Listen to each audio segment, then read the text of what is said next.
curiosidade, eu gostaria, né, se permitir, por gentileza, ela falou um pouquinho do Reiki, barra de Axis, falou que yoga também, né, é um tipo de terapia que a senhora dá aula.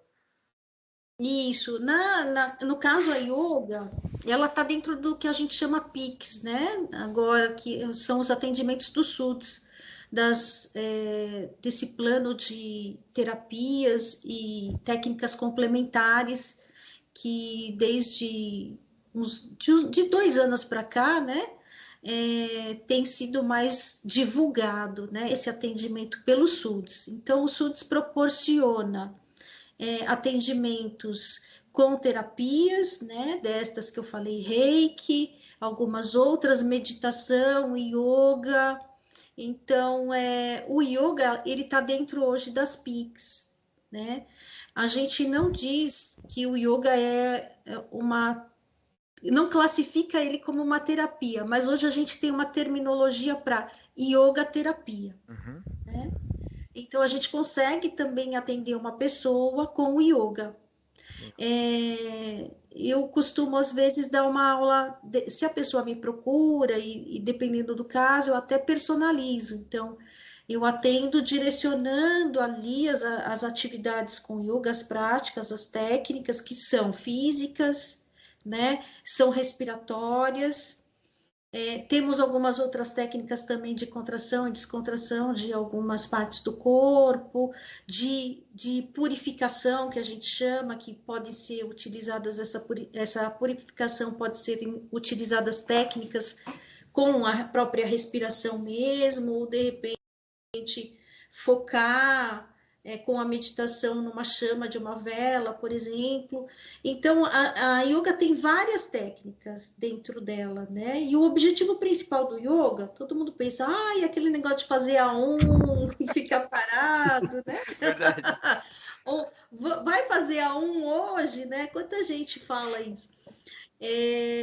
Na realidade, o yoga não é essa coisa parada, né? Meus alunos deve ter alguns aí assistindo o podcast, e eles vão falar bem que yoga não é essa coisa parada, né? A gente tem exercícios físicos, prática física, e alguns exercícios são, né, alguns mais difíceis, outros não tão difíceis, mas a gente vai adaptando a cada corpo. A linha de trabalho de yoga que eu ministro é a Hatha Yoga, porque hoje em dia a gente tem o que a gente chamaria de yoga clássico, tradicional, e o yoga moderno, contemporâneo, onde a gente tem várias linhas de yoga. Algumas têm uma respiração vigorosa, um fluxo mais intenso de exercícios, então eu saio de uma posição e entro mais rapidamente na outra. E a Hatha Yoga trabalha com relaxamento do esforço. Então, o que é isso? Eu estou ali numa determinada posição, né? E eu percebo que aquela posição está me incomodando demais. Vem dor, a mente aproveita aquele momento para falar para você, tá vendo? Tá doendo. O que que você está fazendo aqui, né? Dói mais. E aí a gente aprende também a não dar esses ouvidos para a mente. A gente ali ajusta a posição, traz o conforto para o teu corpo, começa a perceber o que está acontecendo com o corpo, com a respiração, o que que você está sentindo naquele momento.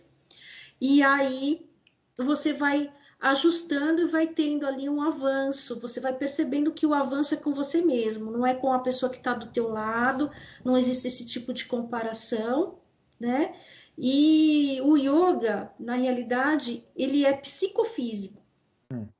A gente trabalha o corpo, mas acabam vindo insights para você na hora que você está fazendo determinada posição.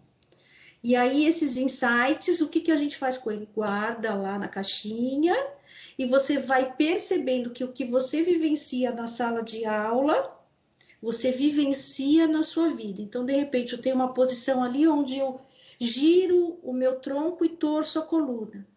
Eu dou uma nova direção para o meu corpo. Vejo uma nova perspectiva através dessa prática, desse exercício. E aí eu acabo levando isso para a minha vida também. Aprendo a olhar para novas direções, a ter novas perspectivas, porque às vezes a gente só olha assim, né? Verdade. Verdade. E aí o yoga vai te ensinando isso também, a perceber outras direções, perspectivas, além de muitas outras coisas. Nossa.